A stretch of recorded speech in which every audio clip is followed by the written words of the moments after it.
as well. Okay, so welcome everyone. I appreciate you being here.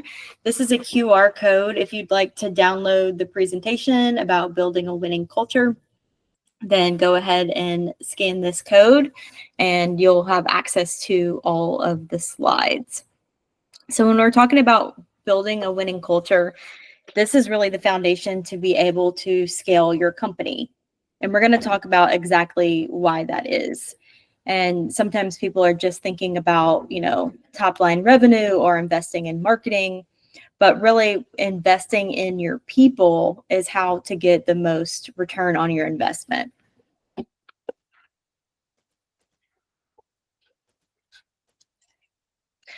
So I'm Dr. Jessica. I'm an organizational psychologist. I have a PhD from Clemson, and our quote is invest in your people as they're the foundation of your company and your only unique resource.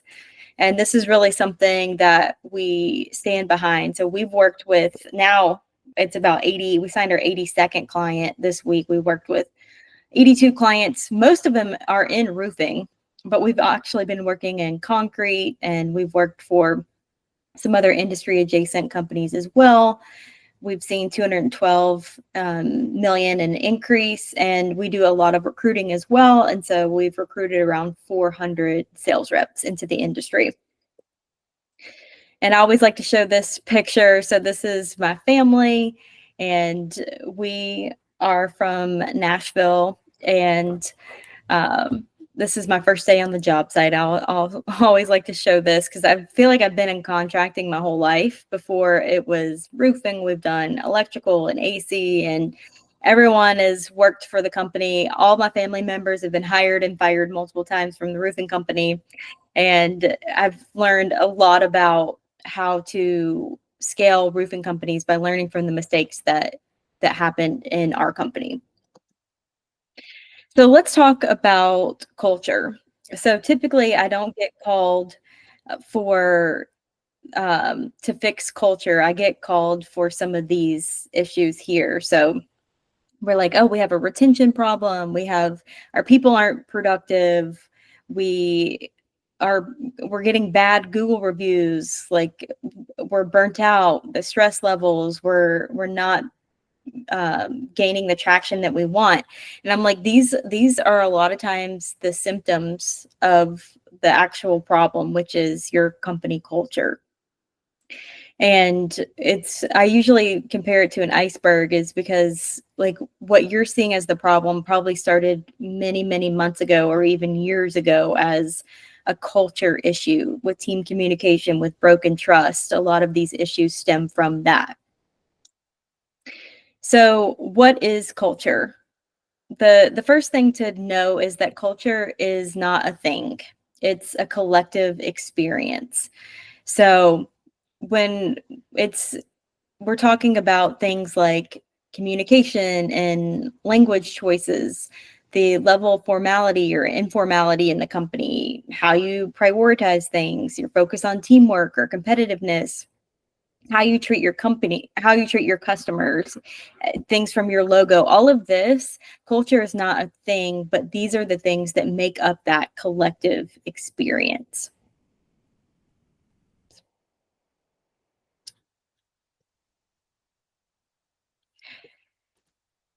So let's talk about some of the common culture myths. So one common culture myth I see is that good culture is expensive.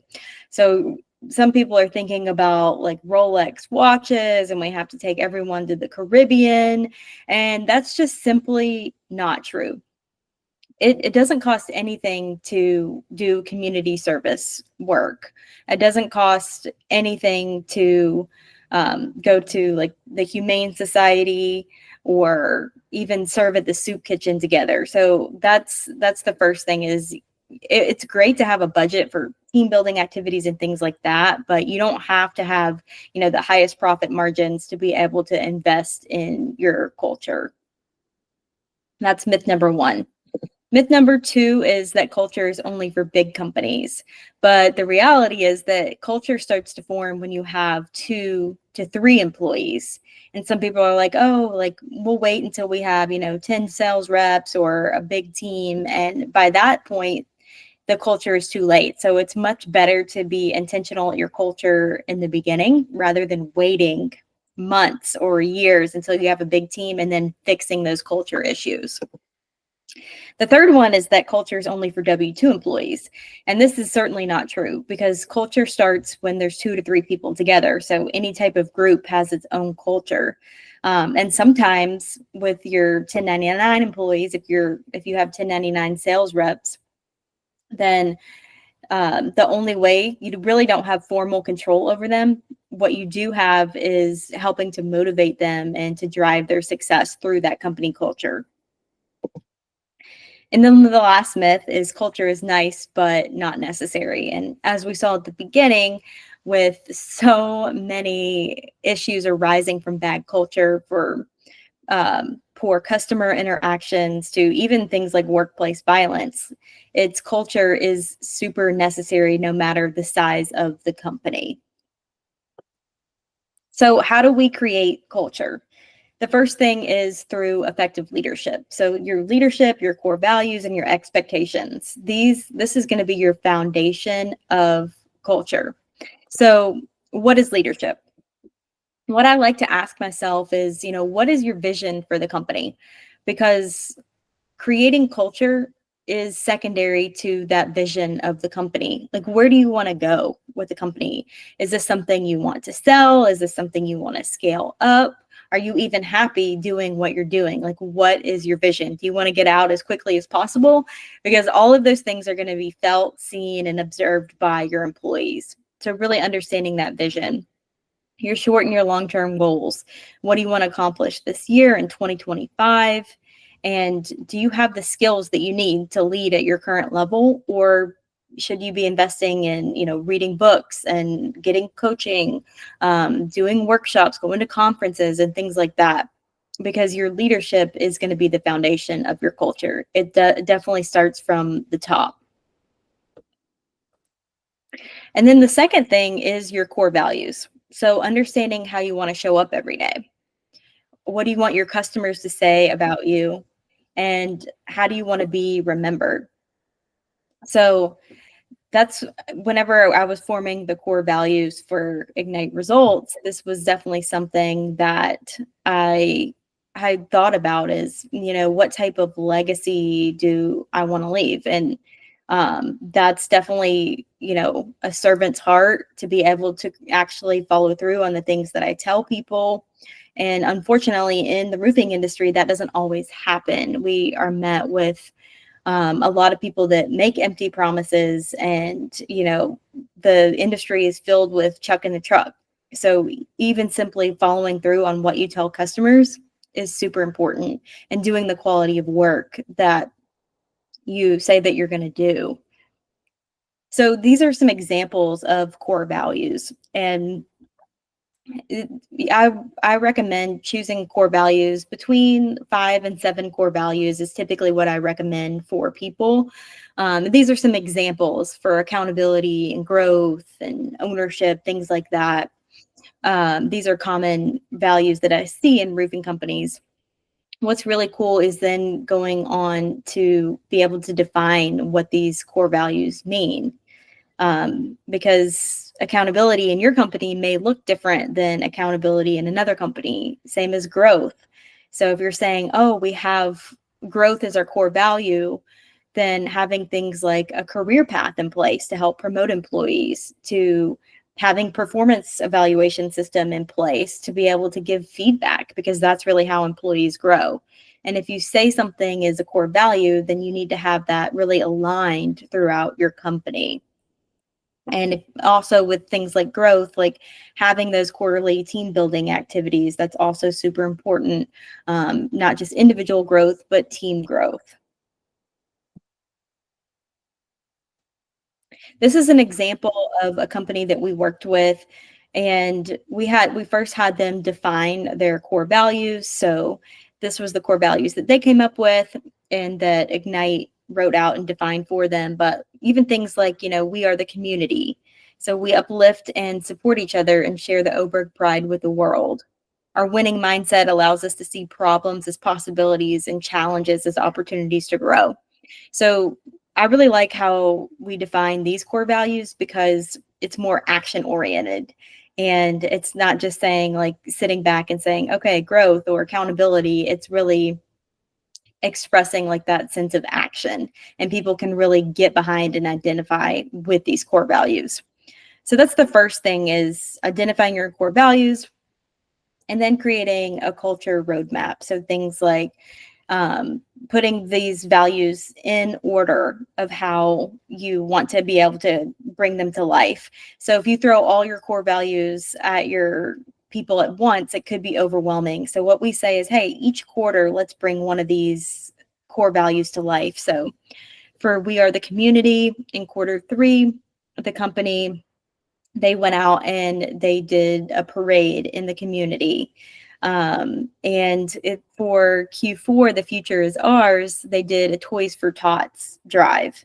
And they also spoke in middle schools, teaching the trades to people in middle schools.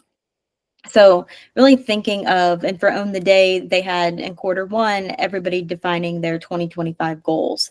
So it's really cool to see these core values come to life each quarter. And this is an example of a culture plan.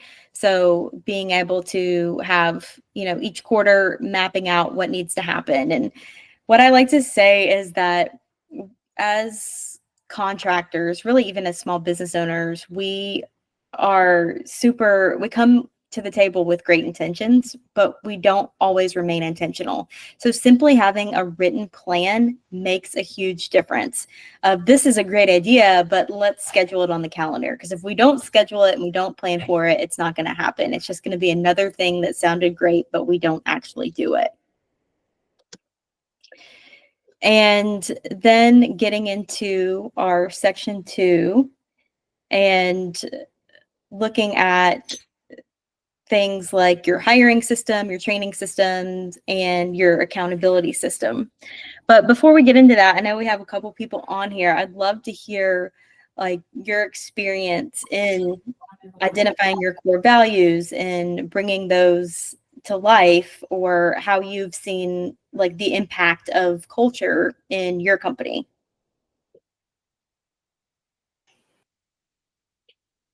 I can go first.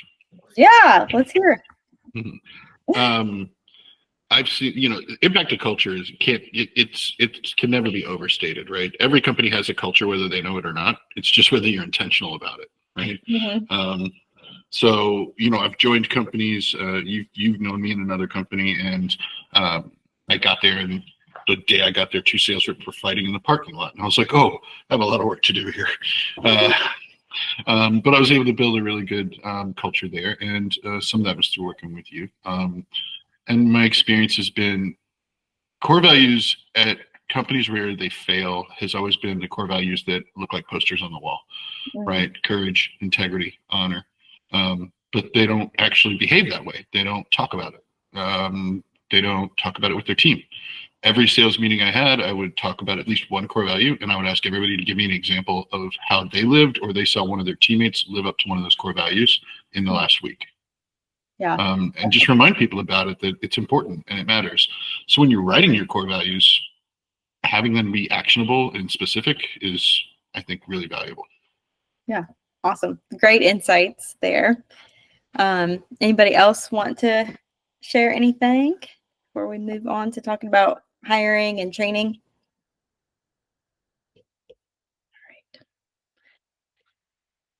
Okay. So let's talk about, we talked about the foundations of culture with your leadership, your value, and your expectations. Let's talk about being able to hire. And so, let's talk about expectations as well. Sorry.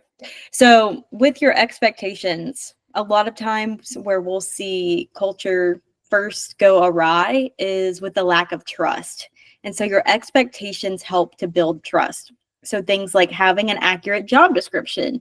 So if you're telling people, for instance, I've seen in several companies that you're going to be given leads, And don't mention anything about having to self-generate business or knock doors, and then you get in there and 90% of what they're doing is knocking doors, that's automatically going to be like breaking trust. So inefficient or ineffective recruiting is what we're going to talk about next. Essentially like the bait and switch for sales reps.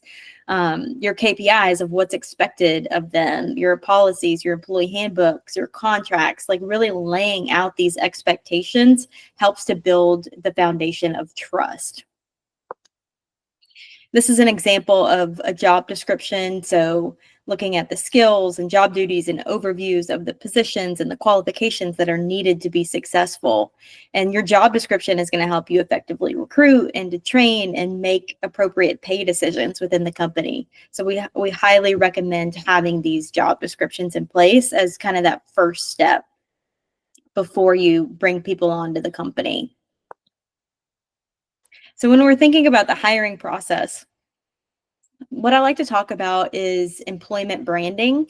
So being able to showcase your culture before people come to the company. So essentially being able to attract the right people through the appropriate brand. And that can look like having even simply like a welcome video on your careers page, even having a careers page on your website. Because when you're thinking about applying on Indeed, those applicants, the first place they're going to go is your website. So being able to have a careers page on your website, to be able to have a video of that represents your employees and your culture on your website. And like, I think a lot of times companies get confused and they think that choosing a job is a logical process, but it's really not. It's very much a psychological process. So being able to have that applicant picture themselves within your company is super important. And then screening for skill and then hiring for fit. This is really important because it's much easier to find good people and teach them how to roof than find talented roofers and teach them how to be good people. And then also having structured interviews. A lot of times what I'm seeing in the hiring process is people come in and they're like, "Oh, are you an honest person?" And what are they going to say? As honest as they come. "Oh, are you a hard worker?" Oh, the most hardworking you've ever seen. But having the proper interview questions of just saying like, "Hey, give me an example of a time where you persisted during a challenge. Give me an example of a time when you went above and beyond for a customer. Tell me when you made a mistake." Like asking for specific behavioral examples will give you better information to see if they fit with the culture. Yeah, having your core values on your website, that's super important. This is one of the companies that we worked with, Fraser Roofing, and they do a really, really great job about showcasing who they are to future employees. I'm going to skip this. So let's talk about the training aspect of and how training relates to culture. And so a lot of times you think of training as something completely different from culture, but that's that first month of the company. That is when they are really learning about what it takes to be at your company, what it takes to be successful. And they're being indoctrinated in that culture in the first month. When we look at the turnover rate for someone in roofing, especially in sales, so the roofing sales turnover rate is about 70% in that first month, which is super unfortunate. You do all that work to be able to bring people in, and recruiting is expensive and time consuming, and then they leave. And a lot of times it's because they haven't been trained properly.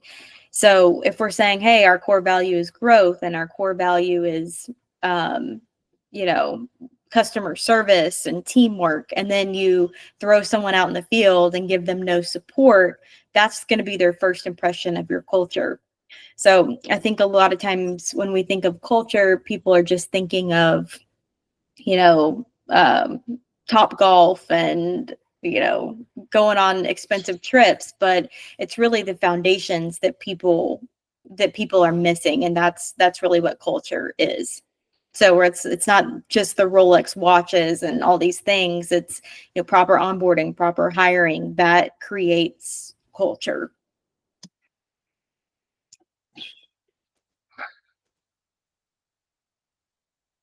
Okay. So I'm going to take I want to ask the audience a few questions because we're going to be talking about accountability next.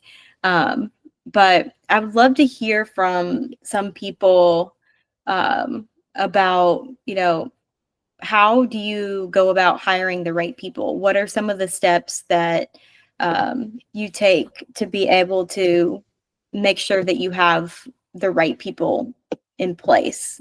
How do you do interviews? How do you recruit? I'd love to hear from some people.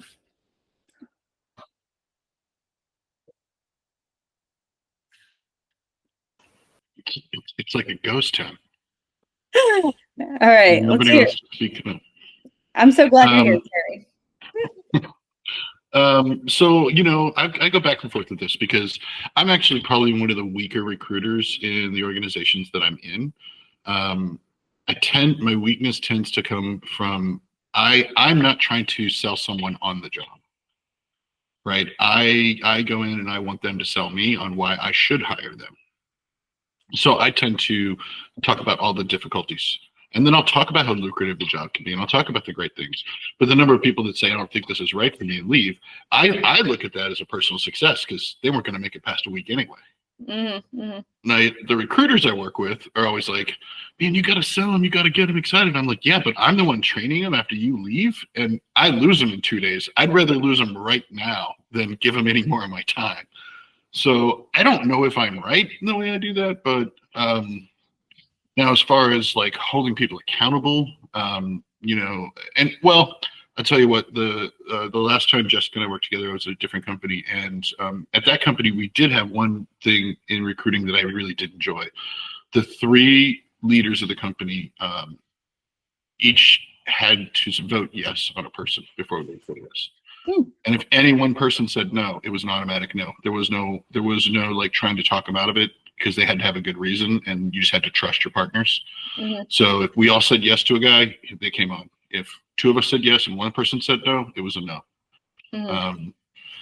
And that was about, you know, what you said earlier, right? Hire for or screen for skill, but hire for fit.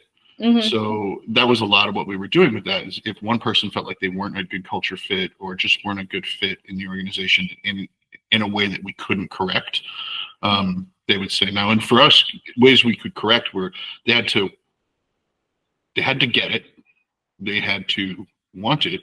If they didn't get it, could they comprehend it? Could we teach them? Right. So there was certain things we looked at, right? You have to get it, you have to want it, you have to be competent enough to do it. And if you didn't fit those things, or if we didn't think we could bring you to the point we needed you to, then I mean, it's great to hire 10 people every week to get one and go through all that training, but my gosh, the amount of resources and burn rate and everything else. Ugh. Yeah. Yeah, that's definitely not the way that I recommend doing recruiting. Like the warm body recruiting method, that's like the worst. It's so exhausting. And some of the owners that like in bigger companies that are more removed from it, they're like, oh, it's fine because like 1 out of 10, that's not bad. But like then Yeah, they're like, it's a numbers game, right? No, right, yeah. no, it's a people game. Like, what are you doing? Yeah, that's exactly how I see it too. Because the brunt of it falls on that sales manager. So, and it's just super I'm exhausting for them. struggling with the company I'm in right now. I'm struggling to change their mind on it, you know? Yeah. So, And then the last thing we're going to talk about as far as culture goes is accountability. So we talked about, you know, leadership and your core values and making sure we're bringing people on and teaching them the culture in that first month, but then it goes into accountability. So, as Terry mentioned earlier, like being able to bring those core values back to the team meetings every week, that's super important to be able to bring those, to keep those core values the top of mind. Also in one-on-one meetings, it's not just bringing in the core values, but it kind of is because like hopefully your core value is quality, or hopefully your core value is like excellence in performance, and being able to hold people accountable every week or at least every other week in a one-on-one meeting. That is what's going to help you to be able to change behavior. Simply telling somebody, hey, we need you to fix this in the field, or you need to go knock more doors, or your closing percentage is down, like that's just a passing comment. That doesn't create real change. So those one-on-one meetings and that consistency with the leader and the employee, that's where we see a lot of change to be able to happen.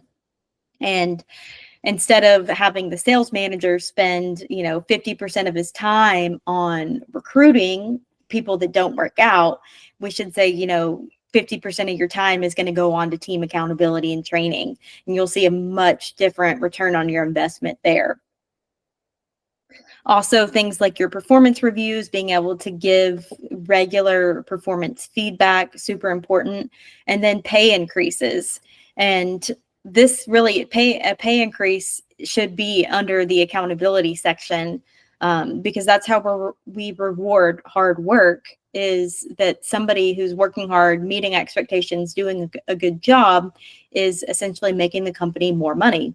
And so being able to be able to share that with the company. So with pay increases, a lot of times in sales, that's going to be an increase in commission structure, depending on, if it's, they hit 500,000, we're going to move you from 9 to 10% of the gross, or increase in pay off of the profit margin. But for office-based positions, that typically looks like between 4 and 8% a year on someone's salary. 4% if they're meeting expectations, 8% if they're like really exceeding expectations. And some of that's, inflation. When we're thinking about if somebody's making less, if they don't get a pay increase for 2 years, they're making less money than they were before. Just thinking about like the price of eggs that have gone up and things like that, it's just wild. And then inflation 2 years ago was 10%. So just really crazy that if you don't pay your employees at market value, no matter how good the culture is, they're going to go somewhere else where they're going to be paid at market value. And don't come to me, because I'll pay them. Yeah, we'll send them over. And so what are some of like the practical implications here? So when we're thinking about first getting a handle on your culture and understanding what to change. So things like where Terry worked before, and some of our clients, we run employee engagement surveys for them, where we're actually asking 40 different questions about how engaged they are with management, how were they supported during the training process, onboarding, things like that. Like we'll run employee engagement surveys for companies. But also, if it's a smaller company with 10 people or less, even doing something like this with a focus group, just asking questions like this is a really good takeaway of saying, what aspects of your job make you feel most engaged or disengaged? And how would you describe the quality of communication with your manager? Simply things like this. Being able to ask the right questions is going to be able to really help you get a handle on where your culture is, because it's really hard to change anything when you can't measure it and you don't know what's going on. And just by simply asking the questions, it's going to be engaging for your employees. They want a voice, they want to be heard. And being able to actually take their recommendations and implement their feedback is super, super important. Because you don't want to just go through all this and write everything down and make no changes, because it would be better to just not ask, if you're not actually going to change anything. Can I add something to that? Yeah. The number of managers I see take an idea from an employee and implement it and then take credit for it, you do more damage that way than walking into a meeting saying, hey, let's talk about John, who came up with this idea. And because he did, you're all making this much money, or we're going to this place, or we're doing that, or this tool is available to you, or whatever it was John said. Right? You got to make sure that John gets the light for that, because just because you implement the idea, if you make sure he doesn't get the light for that, then you're just hurting John more. Yeah. That's a really good point. Giving credit where credit is due, for sure. Yeah. So, do we have any questions or comments or, I know we have a couple minutes still left. I wanted to leave time for anything that you guys have. And this is a QR code if you want to schedule time with me. We're going to be sharing this webinar on YouTube. So for people that couldn't make it today. I will just say that if you haven't had the opportunity to have Ignite come in and work on whatever type of custom program that they can develop for you, Jessica did not know I was going to be here today. I did not. I'll say I've done it with another company. It was well worth it. I wanted to come watch this today because I'm struggling with a culture issue where I'm at now. And, you know, no matter how much you think you know about any given subject at all, it's always great to go back and look and listen to the other people who are doing it every day at other companies and other places. Because the feedback that you can get from someone like Jessica and her team that works with multiple companies, they get to see a whole lot of different problems. So while your problem may feel very unique to you, it might not be to her. So there's a little plug for you, Jessica. Yeah, thanks so much. Great. Yeah, I didn't know you were going to be here, but it's always good to see our clients here. So love it. Well, I'm not with Landmark anymore, and I'm still on very good terms with them. But I'm trying to get this company I'm with now to bring Jessica on board. So I can come and watch and take this back to them and say, hey, listen, here's some things we talked about today, right? Because I'm trying to get my company to pony up and write a check. So yeah, awesome. Well, I appreciate everyone being here today, and you can reach out to us. This is our QR code to be able to schedule an appointment and